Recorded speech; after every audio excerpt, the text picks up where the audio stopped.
자, 오늘 노노 1편 이제 본문 들어갈 차례인데요.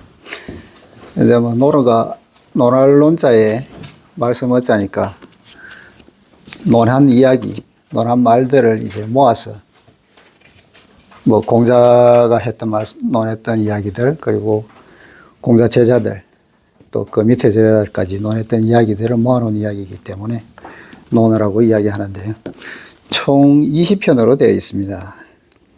근데 이제 각 편마다 이제 제목이 이렇게 뭐 여기 보면은 1편이 학인데요. 이렇게 제목이 붙어 있는데 이 제목들은 이제 각 편마다 뭐 자왈이라는 글자는 빼고요. 첫 구절 두 개의 글자를 뽑아서 이렇게 각 편의 제목으로 삼은 겁니다. 그래서 여기 이 편에서 1편에서 학이 시습지가 첫 구절이기 때문에 그 구절에 첫 번째 두 글자를 따서 학이라고 편제를 지어 놓은 겁니다. 자, 그래서 오늘은 1편 학이편 들어가 보겠습니다. 논어 제1편인 이 학이편은 당시 공자가 학생들을 가르치던 목적과 태도, 종지, 방법 등을 다루고 있습니다. 과거에 우리들은 이 편에 방점을 쳐서 한 조목 한 조목 나누어 읽었는데 이것은 잘못된 것입니다.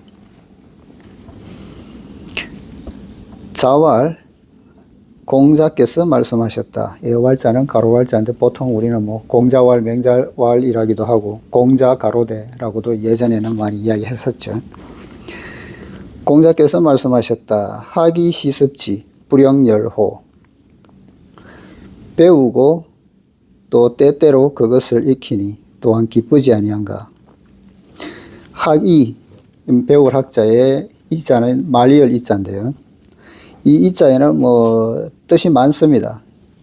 뭐 만약이라는 뜻도 있고요.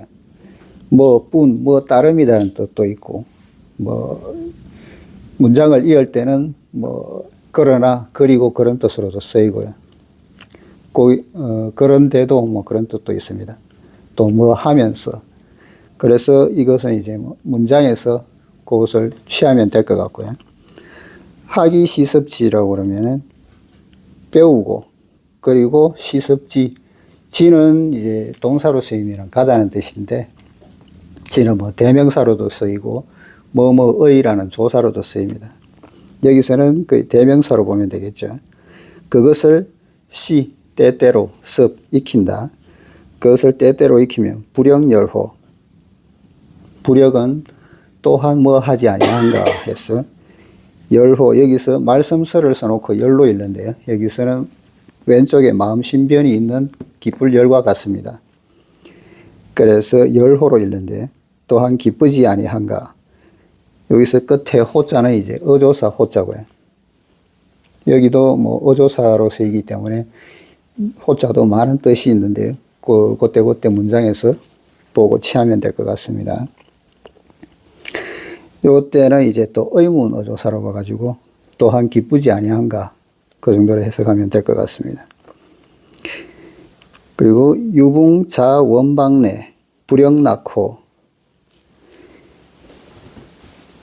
요 예전에는 보통 유붕자 원방내라고 해가지고 유붕 친구가 있어가지고 자 원방내. 그 자는 뭐로부터라는 뜻이기도 하니까요. 뭐에서부터. 원방, 먼 곳, 방은 곳이라는 뜻이겠죠. 먼 곳으로부터 오니 불영낙호, 또한 즐겁지 아니한가로 많이 했었는데요. 그래서 유붕자 원방내, 또 달리는 멀리서부터 친구가 옴이 있으니, 또 이렇게도 번역을 합니다. 그래서 벗이 먼 곳에서 찾아오니 또한 즐겁지 아니한가. 인부지 불온이면 불역군자호. 인은 여기서 타인, 다른 사람을 이야기하겠죠. 다른 사람이 부지, 알지 못한다. 여기서 목적어가 생략된 것 같은데, 알지 못한다고 그러면 나를 알아보지 못한다는 이야기죠. 나를 알아주지 않는다는 겁니다. 사람이 알아주지 않더라도 불온, 오는 뭐 성낼 온자인데요. 성내지 않는다, 원망하지 않는다. 그러면은 불역군자호, 또한 군자가 아니겠는가. 이 세 구절의 말을 글자대로 해석해보라고 하면 남녀노소를 막론하고 틀림없이 그 뜻을 잘 알 것입니다. 옛사람의 주해에 따르면 누구나 수시로 학문을 연마해야 한다는 것입니다. 또한 기쁘지 아니한가, 불영여로의 열자는 고문에서 차용한 글자인데 기쁠 열, 마음신변이 있는 기쁠 열자와 같은 자로서 기쁘다는 뜻입니다. 이것이 정확한 주해라면 공자는 이 때문에 성인으로 칭송받을 수 있겠지만 나는 이 말에 감복하지 못해 공자의 사당에 참배하러 가지도 않을 것입니다. 정직하게 말해서 어린 시절에 선생님과 학부형이 우리들에게 공부하라고 다그칠 때의 모습이란 정말 배우고 때때로 그것을 익히니 또한 괴롭지 아니한가. 하기 시습지 불역고호였습니다. 공자가 만일 이렇게 말했다면 나는 그를 정말 성인으로 받아들여 감복했을 것이 틀림없습니다. 공자님은 인정세태에 통달하신 분이라고 생각했을 것이기 때문입니다. 벗이 먼 곳에서 찾아오니 또한 즐겁지 아니한가. 유붕자원방내 불영낙호에 이르면 그 말뜻을 알 듯 모를 듯한데 무슨 의미일까요? 일반인부터 공무원에 이르기까지 대체로 월급에 의지해서 밥 먹고 살아갑니다. 넉넉해보았자 3일이요 궁해보았자 1개월인데 바로 그 궁 한 며칠 동안에 친구가 집에 찾아와 식사하자고 할 경우 주머니 사정이 허락하지 않는다면 참 고통스럽기 이를 데 없는 상황이 아닐 수 없습니다. 그러니 친구가 먼 곳에 찾아오니 또한 비참하지 아니한가. 유붕자원방내 불역참호이지 또한 즐겁지 아니한가는 절대 아닙니다. 참자는 뭐 참혹할 참자겠죠. 참담하다 할 때 참자입니다. 그래서 뭐 친구가 찾아오는 거는 좋은데 우리도 뭐 친구가 찾아오면은 뭐 즐겁게 이야기도 하고 좋겠죠. 그런데 내 주머니 사정이 별로 넉넉하지 않으면은 찾아오는 것도 그렇게 달갑지 않을 때가 또 있지 않습니까? 그래서 그런 이야기를 하는 겁니다. 그래서 꼭 즐겁지만 친구가 온다고 해서 꼭 즐겁지만은 않다는 거죠. 셋째 구절인 사람들이 알아주지 않더라도 원망하지 않으니 또한 군자가 아닌가. 인부지이 불온 불역군자호에서 온자는 글자대로 해석하면 마음속에 있는 원망을 뜻하는데 풀어버리지 못하고 마음속으로 짜증내거나 싫어하거나 미워하거나 원망하는 감정을 말합니다. 그러니까 남이 나를 이해해 주지 않아도 내가 마음속으로 원망하지 않아야 비로소 군자인 셈이지요. 그렇지만 상대가 내게 잘못했을 때 나는 상대를 때리거나 속이기까지 하지는 않더라도 차라리 군자가 되지 못할지언정 마음속으로 상대를 원망할 수야 있지 않겠습니까? 그런데 이것조차도 하지 않아야 군자라니 정말 군자가 되기란 어렵습니다. 글자에 근거하여 주석대로 해석하면 바로 이렇게밖에 풀이되지 않습니다. 그러기에 오늘날의 젊은이들만 사설을 깊이 하는 게 아니라 수백 년 동안 심지어 천여 년 동안 과거의 지식인들도 사세에 반감을 가지지 않을 수 없었습니다. 왜냐하면 인정세태하고는 그렇게 맞지 않으니까요. 글자 그대로 보면은. 사서가 종교적인 교조와 딱딱한 법률로 변해버린 까닭에 그대로 따르지 않으면 안 되었기 때문입니다. 그러나 사서는 절대로 이런 것이 아닙니다. 제대로 이해하고 나면 공자가 참으로 성인이며 조금도 틀리지 않았음을 알게 됩니다. 배우고 그것을 때때로 익힌다. 하기 시습지의 핵심은 시간적인 때때로 시와 보고 익힌다, 견습의 익힌다에 있습니다. 먼저 주의해야 할 점은 공자의 모든 저수를 읽어보고 공자의 사상 전체를 이해해야 무엇을 학문이라 하는지 알게 된다는 것입니다.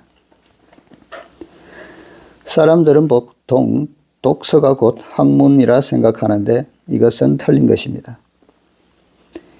유가사상에서 학문은 독서가 아닙니다. 학문에 대한 설명이 이 학이편 속에 들어 있습니다. 학문은 결코 독서나 글쓰기가 아닙니다. 문장이 좋다는 것은 그 사람의 글솜씨가 좋다는 것이요, 지식이 깊고 해박하다는 것은 그 사람의 지식이 깊고 해박하다는 것을 말할 뿐입니다.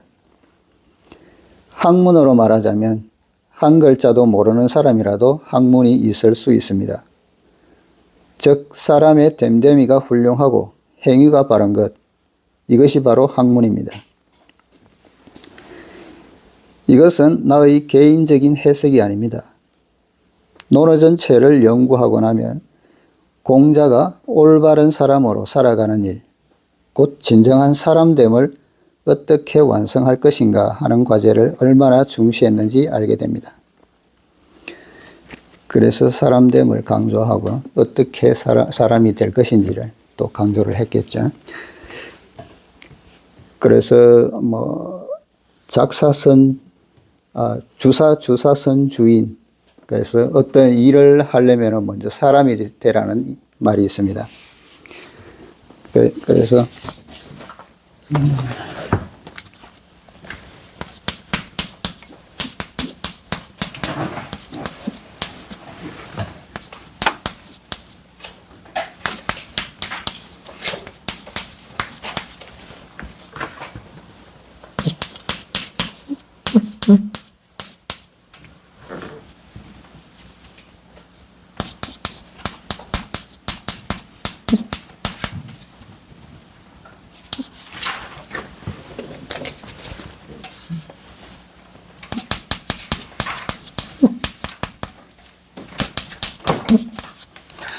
이런 말이 있는데요.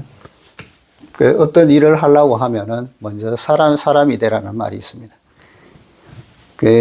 사람이 해야 할 일이 있고 해야 하지 말아야 할 일이 있겠죠. 그래서 일을 함에 있어서 사람됨이 우선이라는 이야기고요. 그래서 그런 사람이 되려고 그러면은 덕을 먼저 해야 된다. 먼저 덕이 있어야 된다. 사람이 되려면 덕이 우선시 되어야 한다는 이야기를 합니다. 그래서 논어에서는 사람됨을 강조했다는 이야기를 하는 거고요. 그래서 올바른 사람으로 살아가는 게 얼마나 중요한가라는 것을 강조하고 있습니다. 다음에 사람됨에 대해서는 장자도 언급했는데 그의 저서 장자에서 도가 있는 사람을 진인이라 불렀습니다. 당송 이후에는 신선이나 도를 얻은 사람을 진인이라 불렀습니다. 예를 들어 오늘날 우리는 남궁이라는 신선궁에 모셔진 여순양, 즉 여동빈이죠. 여순양을 가리켜 여진인이라고 부릅니다. 오늘날 진인이란 명칭은 종교적인 색채를 띠게 되어 서양의 하느님이나 중국의 신선 또는 부처를 가리키는 것으로 여겨집니다. 그러나 과거에 도가에서 말하던 진인이란 학문과 도덕이 궁극에 이른 사람을 가리켰습니다. 진인과 대칭되는 개념이 가인인데 가인이란 도덕의 최고 기준에 도달하지 못한 사람을 말합니다. 사람으로서 최고 성취를 발휘한 이를 도가에서는 진인이라고 불렀고 공자는 이것이 곧 배움이며 배운 사람, 학이지인이라 생각했습니다. 배울 학, 이 한 글자의 공자는 이렇게 많은 의미를 포함시켰던 것입니다. 그럼 학문은 어떻게 하는 것일까요?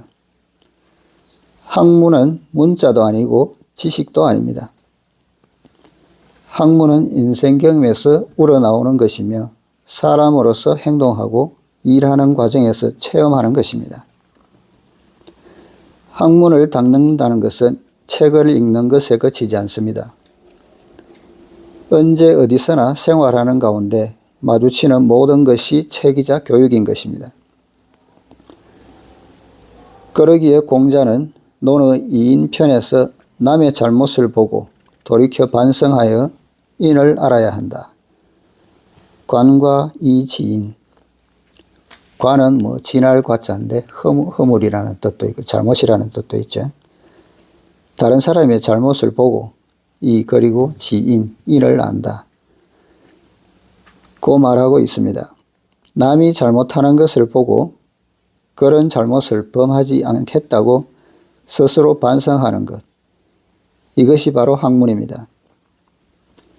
그러므로 공자의 관점에서 보면 언제 어디서나 생각을 해야 하며 언제 어디서나 보고 익혀야 하며 언제 어디서나 체험이 있어야 하며 언제 어디서나 반성할 수 있어야 하는데 이것이 바로 학문입니다. 반성한다는 것은 자기를 성찰한다는 이야기겠죠. 그래서 학문이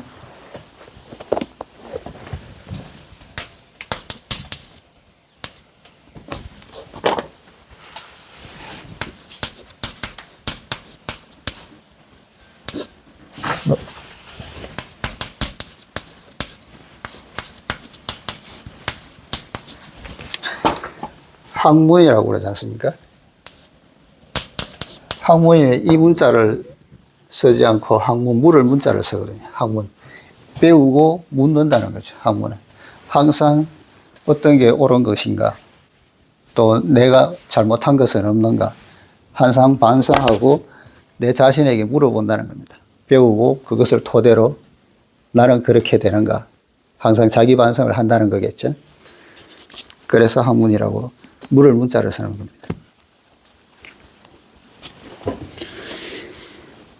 반성하는 일이 쉽지는 않지만 점차 진보가 있게 되면 스스로 회심의 흥치가 일어 또한 기쁘지 아니한가 하며 즐거워하게 됩니다. 우리는 일상에서 이런 경험을 합니다. 친구가 어떤 일을 하는 것을 보고 잘못될까 걱정이 되어 하지 말게 이 사람아, 문제가 생기면 어쩌려고 그래 하고 말해도 친구는 듣지 않습니다. 그렇지만 결국 그 말이 옳았음이 나중에 증명되면 물론 친구를 안타까이 여기면서도 자기가 알게 된 도리에 대해서는 회심의 미소, 즉 크게 웃는 웃음이 아닌 조용한 미소를 짓게 됩니다. 회심의 미소를 짓는다는 것은 곧 기뻐한다는 것으로 마음에 터득한 바가 있음을 나타냅니다. 그래서 내가 배우고 내가 행동했던 일이 옳았다는 것을 알게 됐을 때 기뻐한다는 거죠.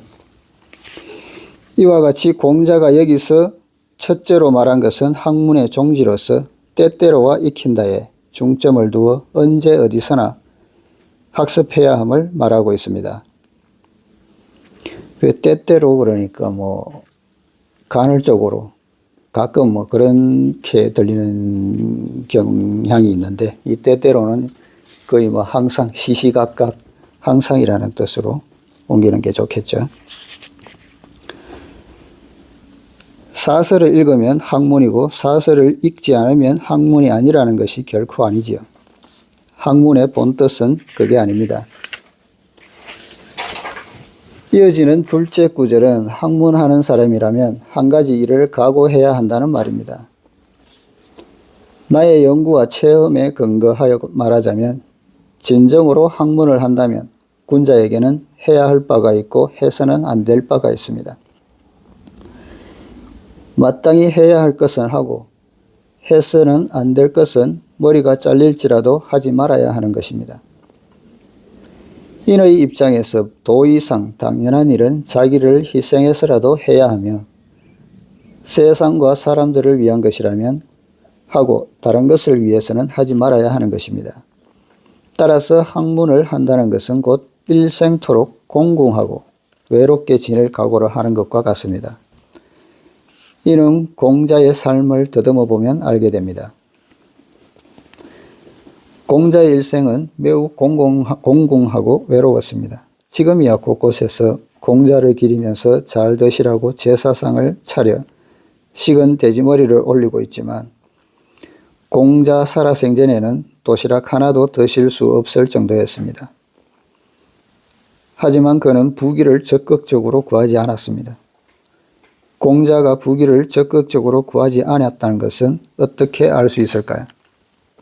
공자는 당시에 권력과 지위를 얻을 수 있는 가능성이 있음을 분명히 알고 있었고 제자들도 스승인 공자가 권력과 지위를 차지하기를 바랬습니다.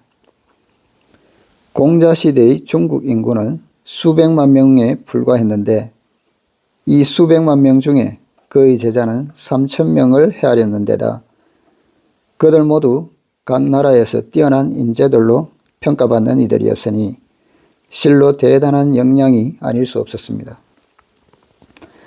그래서 제자들, 특히 군사학 전문가인 자로 같은 이는 팔을 지켜들면서 선생님, 우리가 해버립시다 하는 기색마저 보였지만 공자는 결코 그렇게 하지 않았습니다.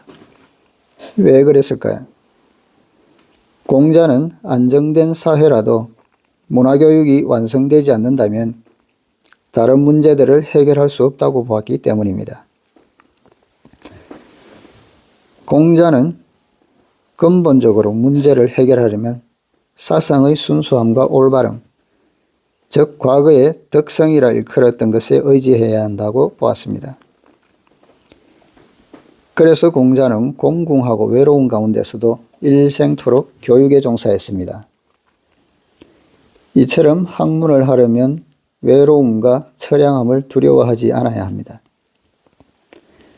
이러한 정신과 이러한 태도가 있어야 비로소 학문한다고 말할 수 있습니다. 학문을 한다 해도 일생토록 이해해 줄 사람이 없을 수도 있겠지만 학문이 있는 한 자연히 직위가 있을 것이라고 공자는 말합니다. 직위, 즉 자기를 알아주는 사람이죠. 그래서 이 직위라고 하면은 대표적인 예로 배가와 종자기, 배가절연의 고사가 됐던 배가와 종자기, 배가는 자기 검은고 소리를 알아주는 종자기가 죽고 나서는 검은고를 끊고 더 이상 검을 타지 않았다고 하죠. 그래서 이 음을 알아준다고 해서 지음이라고도 합니다. 음을 알다. 그리고 또 한 가지는 관종하고 포수가죠. 관종과 포수가 관포지교에 나오는 사람들입니다. 그래서 자신을 알아주느니 대표적인 예죠. 관중은 포수가에 대해서 나를 낳아준 사람은 부모지만 나를 알아주는 이는 포수가다라고 마지막에 이야기했던 인물입니다. 이런 까닭에 그는 둘째 구절에서 벗이 먼 곳에서 찾아오니 또한 즐겁지 아니한가라고 말했습니다. 한 사람이 천하 국가와 천추만대를 위한 사상을 품고 있을 때가 바로 적막하고 처량할 때인데 직이 한 사람이 찾아온다면 그것은 정말 기쁘기 한량없는 일일 것입니다. 그래서 이 직이라고 하면은 보통 일반적인 친구가 아니고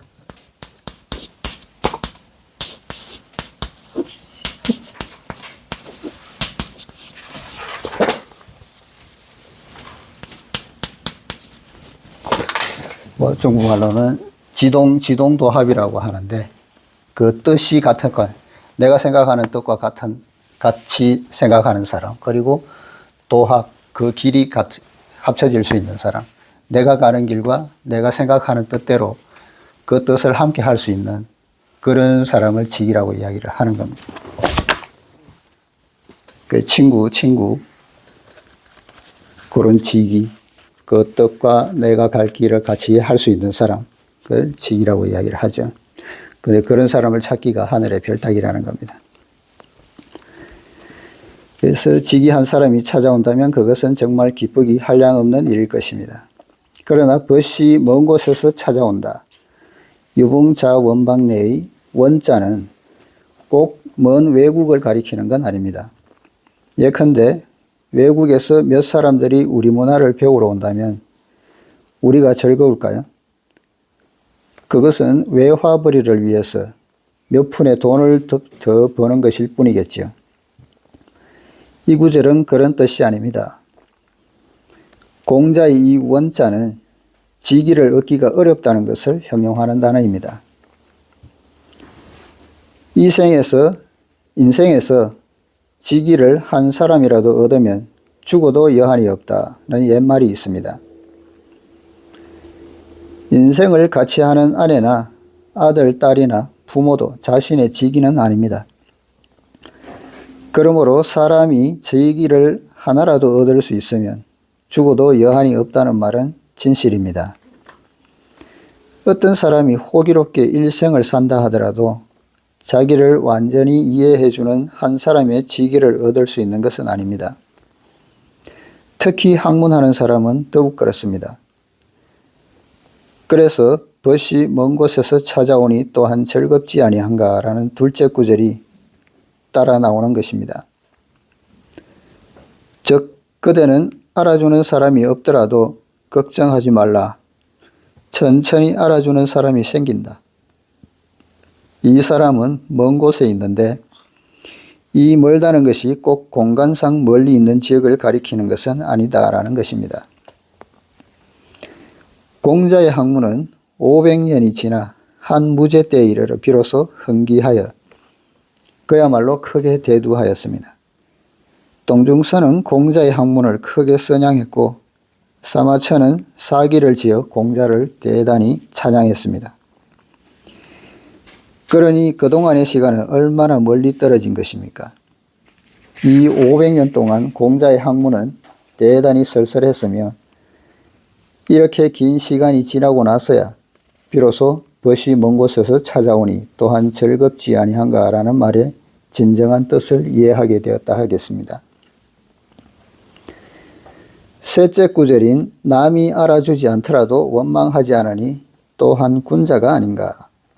인부지 불온이면 불역군자호라는 말은 학문하는 사람은 일생 동안 자신을 이해해주는 사람이 없더라도 원망하지 않는다는 뜻입니다. 원망하지 않는다, 불온이라는 말 속에는 아주 깊은 뜻이 숨어 있습니다. 하늘을 원망하고 남을 탓한다는 뜻의 원천우인이라는 말처럼 어떤 사람이라도 어려움과 괴로움에 부닥치면 누가 자기에게 잘못했다느니 자신을 돕지 않았다느니 하면서 남을 욕하는 것이 인지상정입니다. 더 심한 사람은 하늘까지 원망하는데 이 구절에 표현된 원망한다, 즉 성낼 온, 원망한다 속에는 하늘을 원망하고 남을 탓하는 것도 포함됩니다. 사람이 진정으로 학문을 하게 되면 하늘을 원망하지 않고 남을 탓하지 않으면서 스스로 반문하기를 왜 나는 일어설 수 없을까? 왜 나는 아직 목적에 도달하지 못했을까 합니다. 자기의 학문과 수양, 행위 방식 등 갖가지 문제를 통절히 반성하고 마음속에 결코 하늘을 원망하거나 남을 탓하는 생각을 묻어두지 않습니다. 오늘날의 관점에서 말하자면 이러한 마음가짐이야말로 진정 건강한 심리이며 이래야만 군자라 할 수 있습니다. 그러므로 군자라야 학문할 자격이 있고 인생의 도를 배울 자격이 있습니다. 현대적으로 표현하자면 바로 인생 철학을 강구하기 시작한다는 것입니다. 이 세 구절의 뜻을 연결해서 설명해 보면 삶 속에서 학문 수양을 할 때에는 언제나 먼저 스스로 학문의 즐거움을 얻을 수 있어야 비로소 천하 사람들의 즐거움을 위해 고심하고 봉사할 수 있다는 뜻에 지나지 않습니다. 그러므로 이 세 구절의 핵심은 중간 구절에 있는 또한 즐겁지 아니한가 불역낙호에 있습니다. 이제 우리는 명나라 진미공의 다음과 같은 말을 인용해서 참고로 삼아도 좋을 것입니다. 여하시 동낙나 왈 무사차정자 일일시 양일. 여하라고 하면은 뭐 어떻게 어떤 뭐 어찌하여 뭐 그런 뜻으로도 쓰이는데요. 우리말에 뭐 여하튼이라는 말도 있죠. 어쨌든이라는 뜻인데 여기서는 어떤 것이 독 홀로 즐기는 것인가. 무사차정자 일 없이 이곳에 정자 조용히 앉아 있으니 일일시 양일 하루가 이틀이라는 뜻이겠죠.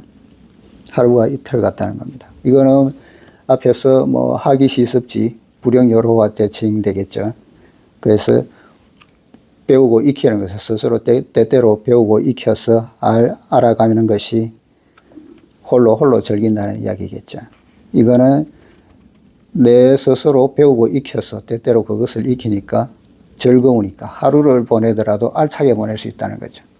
그래서 하루를 보내더라도 이틀을 보내는 것처럼 알차다는 이야기입니다. 여하시 위인낙낙 어떤 것이 남과 더불어 즐기는 것인가. 왈 여군 일석화 성독 10년서 여군 군은 이제 2인칭 대명사입니다. 2인칭이죠. 당신, 너와 같겠죠. 여기서는 뭐 친구 정도 되겠죠. 그대와 같이 일석화, 일석은 하룻밤이죠. 일석화, 하룻밤 동안 밤새 이야기를 나누니 성독 10년서 10년 동안 책을 읽는 것보다 더 낫다는 거죠. 그 책 10년 읽는 것보다 그대하고 하룻밤 이야기하는 게 더 낫다는 이야기입니다. 이것은 이제 유붕이 자원방되면은 불영낙호라는 이야기가 또 동의시가 되겠죠. 그런 지동도합되는 친구를 만나니까 그렇게 이야기를 하니까 10년 동안 책을 읽은 것보다 더 낫다는 이야기를 하는 겁니다. 여하 시중낙낙 어떤 것이 대중들과 즐기는 것인가. 차중공동 원무물 하지용경 수백인 차중 이곳에 공동 텅 빈 동은 이제 동굴이겠죠. 동굴이 있는데 원무물 원래 아무것도 없었다. 원래 아무것도 없으니 하지용경 수백인 하지라고 하면은 어찌지에 이르겠 뭐뭐에 이르겠는가 하는 뜻이겠죠. 그치겠는가 어찌 뭐뭐에만 그치겠는가 라는 뜻입니다. 그래서 용은 용납하다 포용하다는 뜻이겠죠. 여기서도 경도 여기서는 뭐 공경대부라고 했는데 경도 이제 뭐 2인칭 대명사 정도로 위에 있는 군과 같은 뜻으로도 쓰입니다. 그래서 당신 정도 되겠죠. 수백인 당신과 같은 사람 수백 명만 용납할 수 있겠는가. 용납하는데 그치겠는가. 즉 그보다 더 용납할 수 있다는 거죠. 그래서 이것은 이제 뭐 공동이라고 하면은 마음 내가 가진 흉금이 넓다는 거겠죠. 그래서 뭐 해납백천이라고 그러지 않습니까? 바다가 온갖 그 강들을 다 받아들인다는 듯이 그래서 내 흉금이 모두를 수백인 뿐만 아니라 더 많은 사람들을 용납한다, 포용할 수 있다는 이야기겠죠. 그러면은 내 흉금이 그만큼 넓으면은 대중들과도 즐거이 지낼 수 있다는 이야기를 하는 겁니다. 그래서 인부지 불원이면 불역군자호와 대칭이 되겠죠. 이 뜻이. 이러한 흉금과 기계가 있어야 남이 알아주지 않아도 원망하지 않을 수 있습니다. 이러한 흉금과 기계가 없다면 지식이 많아지거나 지위가 높을수록 자신을 비우고 덕이할 수도 없고 그렇다고 시리에 빠질 수도 없습니다. 그렇게 되면 곧바로 하늘문 가장 높은 곳에 도달해도 사물을 용납할 수 없고 나 자신만 용납할 뿐이다는 격이 됩니다. 그래서 직도 천문 최고처 불름용물 지용신이라는 거죠. 여기서 천문은 뭐 하늘문이라고 하는데 천문은 천문산 호남성 장가계 쪽에 있는 천문산을 이야기한다고 합니다. 그래서 천문산 가장 높은 곳에 오르더라도 단지 사물은 용납할 수 없고 나 자신만, 다른 것은 용납 못하고 내 자신만 용납한다는 이야기입니다. 그 흉금이 그렇게 좁다는 이야기겠죠. 이래서 하기편 제1편이 끝났는데요. 우리가 가지고 있는 요 책은 남해근 선생 논어 강의 이제 9판이고요. 요즘 뭐 새로 수정판이 나와서 논어 별제라고 해가지고 나와 있는데요. 거기 보면은 앞에 하기편 본문에 설명해 놓은 부분 있죠. 공자께서 말씀하셨다. 요 부분을 좀 더 보충을 해 놨는데 보시면은 배우고 때때로 그것을 익히니 앞에 요거는 뭐 참고로 써놓으시면 좋을 것 같습니다. 나중에 책을 볼 때도 좀 더 수월하게 볼 수 있으니까요. 그래서 공자께서 말씀하셨다. 올바른 사람이 되기 위하여 언제 어디서나 그리고 배우고 때때로 그것을 익히니, 즉 올바른 사람이 되기 위하여 언제 어디서나 배우고 때때로 그것을 익히니, 그리고 그것을 익히니 여기에도 배우고 때때로 그것을 익히기 좋아하고 반성하며 점점 진보하여 가니, 그래서 배우고 익히고 그 익히는 것을 좋아하고 익히면서 또 반성하고 그러면서 점점 더 진보하여 가니 또한 기쁘지 아니한가. 그렇게 좀 더 깊게 해석을 해놨습니다. 그리고 벗이 먼 곳에서 찾아오니 앞에도 이제 학문적 직이인 벗이 먼 곳에서 오니, 그래서 학문적으로 나를 알아주는 이가, 그런 친구가 찾아오니 또한 즐겁지 아니한가. 그렇게 하고요. 또 나머지 구절에, 마지막 구절에 사람들이 알아주지 않더라도 했는데 사람들이 이해하여 알아주지 않더라도, 그러니까 사람들이 나를 이해해서 그래서 날 알아주지 않더라도, 그 다음에 하늘을 원망하지 않고 남을 탓하지 않으니 또한 군자가 아닌가. 즉 사람들이 이해하여 알아주지 않더라도, 그렇더라도 하늘을 원망하지 않고 그리고 남을 탓하지 않으니 또한 군자가 아닌가. 전체적으로 그렇게 좀 더 부가 설명을 해 주시면은 요 구절을 익히는데 좀 더 도움이 될 것 같습니다. 자, 그래서 오늘 첫 시간은 여기서 끝내고요. 다음 구절은 다음 시간에 하겠습니다.